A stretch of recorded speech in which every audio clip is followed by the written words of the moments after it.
3월 15일자 일일평가에 대한 문제풀이를 시작을 해볼게요. 이번 게임은 기억력 게임입니다. 기억력 게임이고 이 게임을 조금 코드로 바꾸려다 보니까 한계가 참 많아요. 그래서 원래 카드라면 한 장이기 때문에 배열이 하나인 것 같지만 앞면과 뒷면이라는 카드 배열을 따로 만들어서 여러분들이 생각하기 좀 힘든 예제 중에 하나였습니다. 네. 자, 일단은 셔플 알고리즘을 많이 까먹어서 순간 당황하셨던 것 같아요. 일단 셔플은요, 반복의 횟수를 여러분들이 임의로 지정하시면 돼요. 우리가 카드를 섞을 때 내 마음이죠, 섞는 횟수가. 그래서 쌤은 20회로 했고요.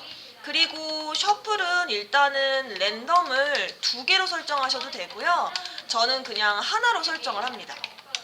이렇게 뭐 프론트.점 랭스 하셔도 되고 백점 랭스 하셔도 되고 상관은 없습니다. 네. 또는 뭐 여기를 여러분들이 10이라고 적으면 0에서 9 사이에 랜덤한 숫자가 나오겠죠. 네. 그래서 저는 보통 템프에다가 프론트의 0번째를 저장하고요. 프론트의 0번째는 프론트의 R번째를, 프론트의 R번째는 템프를 넣어서 네, 값을 섞는 형태로 합니다.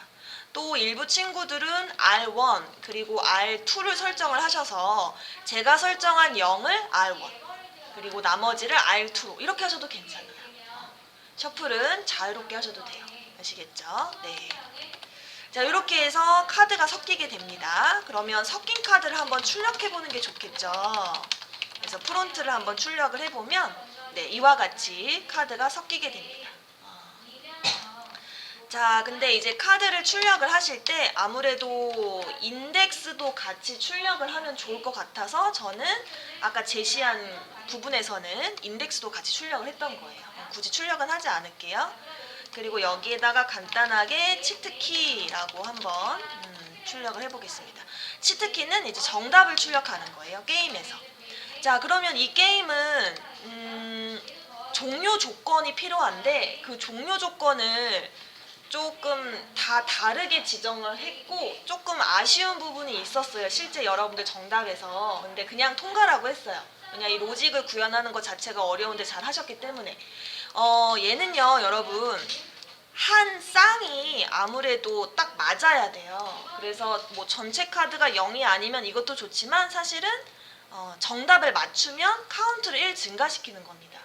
그래서 카드가 10개이지만 2개가 한 쌍이기 때문에 결국 5번의 카운트가 되면 카운트가 5가 되면 게임이 종료되는 거죠. 그죠? 왜냐면 한 장씩 계산을 해보면 5장이잖아요. 그죠? 네. 그게 종료 조건이에요.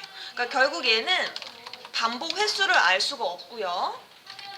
카운트라는 변수를 임의로 하나 설정을 하셔서 그 카운트 값이 5가 되면 if 카운트가 5가 되면 게임이 종료되게끔 설정을 해주시면 돼요.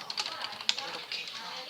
이것도 뭐 5로 하기 싫다 하시면은 뭐 프론트나 백점 랭스에다가 나누기 2한 결과를 하시면 되겠죠. 카드가 10장이면 10장, 20장이면 20장에 따라서 딱 반으로 나누게 되는 거죠. 그죠? 자, 일단은 화면에 출력을 해야 될 것 같아요. 그죠? 그래서 기억력 게임이라고 하나 헤더를 출력을 해주시고 그 다음에 이제 여기서부터 문제인데 여러분 이거 보면 어디는 프론트고 어디는 백랭스 이렇게 좀 하면은 코드가 복잡하잖아요. 그래서 이렇게 길이가 같은 배열에 동일한 배열을 사용하실 때에는 쌤 생각에는 사이즈라는 변수를 하나 만드는 게 가장 좋은 것 같아요. 개인적으로. 네, 이렇게. 그래서 여기에 적은 일련의 뭐 프론트.점 랭스 이런 것들을 다 사이즈로 바꿔주시는 게 좋은 것 같아요. 그죠? 어차피 길이가 똑같으니까. 네. 그래서 여기서 출력하는 부분이 굉장히 많이 헷갈리는데 출력은 누굴 기준 출력을 하냐면 백을 기준으로 출력을 해야 돼요. 백이 뒷면이니까. 처음엔 안 보이다가 카드가 뒤집히면서 보이기 시작하는 것이거든요. 그래서 여기를 일단은 백을 출력을 해주세요. 요렇게요. 근데 처음에 이렇게 일단은 놔둬봅시다. 놔둬보고 그 다음에 우리가 위치를 2개 입력받기로 했죠. 그래서 사용자한테 인덱스 1 입력, 인덱스 2 입력 이렇게 해서 2번의 입력을 받으셔야 됩니다.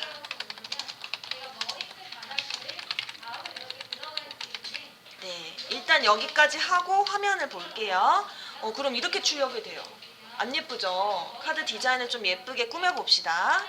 그래서 쌤은 일단은 여기가 LN이 없기 때문에 줄바꿈을 하나 넣도록 하고요. 그리고 그렇다 해도 카드 모양이 안 나와요. 그래서 대괄호를 하나 넣어주겠습니다.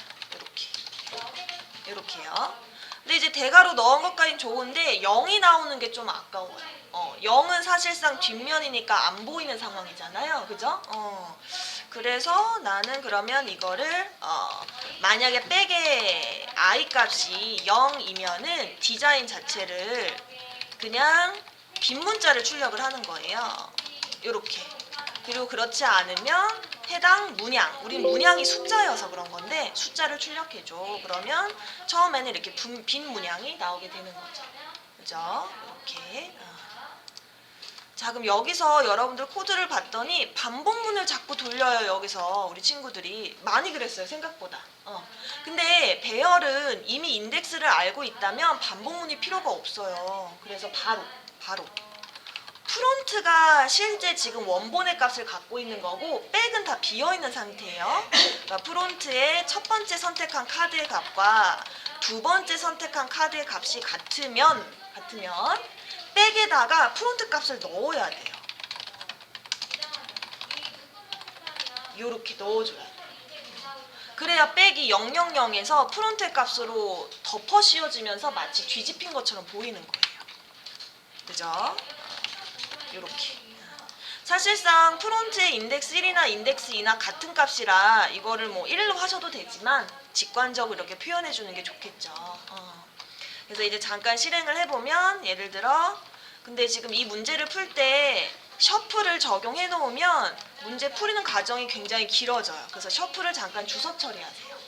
주석 처리하시고 실행을 해보겠습니다. 그럼 0, 1 이렇게 하면 맞췄기 때문에 나오는 거예요. 반면에 2, 9 하게 되면 정답이 아니니까 화면상의 표현이 안 되는 겁니다.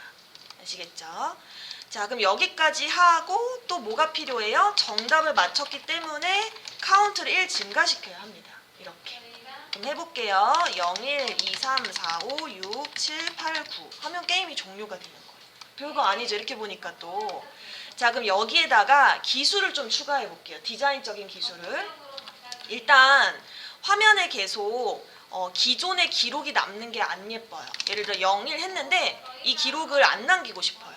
그러면 쌤이랑 예전에 했던 예제에서 어떻게 했어요? 우리 자바 콘솔은 지울 수가 없기 때문에 화면 지우기를 그냥 한 100번에 줄바꿈 코드를 넣었던 거 기억나요? 그걸 넣은 거예요. 그냥 이렇게. 그래서 실행을 해서 0, 1 하면은 네, 이런 식으로. 요 줄바꿈이 엄청 많이 돼서 마치 여기가 지워진 것처럼 보이게끔 꾸민 겁니다.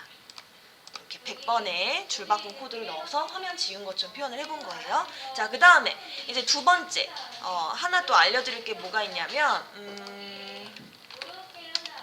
우리가 아직 안 배운 건데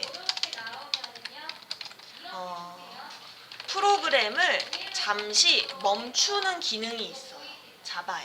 그거를 이제 스레드 기능이라고 하는데 그래서 스레드라고 작성하시고 컨트롤 스페이스 바를 누르면 네, 이렇게 자바 랭 패키지의 스레드라는 클래스가 있습니다. 엔터를 누르시고 이처럼 자바 랭 패키지에 있는 클래스들은 임포트를 하지 않아도 자동 사용이 가능해요. 그래서 스레드 점 되게 명칭이 명확해요. 슬립 잠깐 잠자 멈춰줘 이렇게 슬립이라는 메서드가 있습니다. 자, 이 슬립이라는 메서드는 단위가 밀리세컨드 단위예요.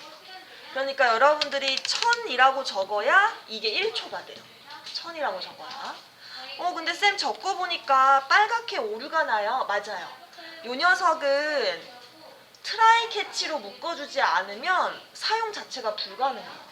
트라이 캐치가 뭔데요? 웹을 공부한 친구들은 아는데 웹 공부 안 한 친구들은 지금 모른단 말이에요. 그죠? 그러면 커서를 찍으세요. 커서를 딱 마우스 커서를 찍고 잠깐 기다리면 여기에 마지막 밑줄에 Surround with Try Catch라는 게 있어요. 있지. 이 클래스는 트라이 캐치로 묶어줘야 되거든. 그래서 내가 감싸줄게 자동으로. 클릭하고 두 번째 파란색 링크를 딱 누르면 알아서 트라이캐치 이렇게 감싸줘요. 다시 한번 해볼게요. 오류가 나요. 얘는 무조건 오류가 나요. 클릭을 하고 잠깐 대기하세요. 네, 그냥 마우스 오버만 하면 되겠구나. 클릭할 필요도 없다더라. 그리고 서라운드 위드 트라이 캐치 하면은 이렇게 완성이 됩니다. 자, 그럼 보세요. 예를 들어서 쌤이 여기다가 3초 뒤에 종료됩니다. 이렇게 한번 적어봤어요. 자, 3초 뒤에는 위에 있고 종료됩니다는 아래 있죠. 요거를 3000으로 바꿀게요. 바꾸고 실행해 보겠습니다. 그러면 1, 2, 3 하고 실행이 되는 거예요. 재미있죠? 요 thread.sleep이 밀리세컨드 단위로 3000이라고 적으면 3초 뒤에 그 다음 코드가 실행이 되는 겁니다. 그래서 아까 쌤이 좀 완성도 높은 코드를 보여준 거는 요거를 적용한 거예요. 요거를 적용을 해서 화면을 살짝 지웠다가 보여줬다가 해서 완성된 예제였습니다. 그래서 쌤이 요 thread sleep을 사용하는 건 굳이 해설을 안 할게요. 우리 친구들이 한번 도전해 봐봐요. 자, 어떻게 실행 결과가 나왔었냐면 다시 한번 보여줄게요. 단순히 요거 사용한 거예요. thread sleep을 사용을 해서 다시 한번 실행을 해볼게요. 처음에 3초간 정답을 보여줘요. 그리고 카드를 제가 선택을 하면 선택한 카드를 보여줘요. 잠깐 1초만. 네, 이렇게 같은 게 안 나오네 이번에는. 이제 맞췄다. 그러면 카드가 뒤집히는 거예요.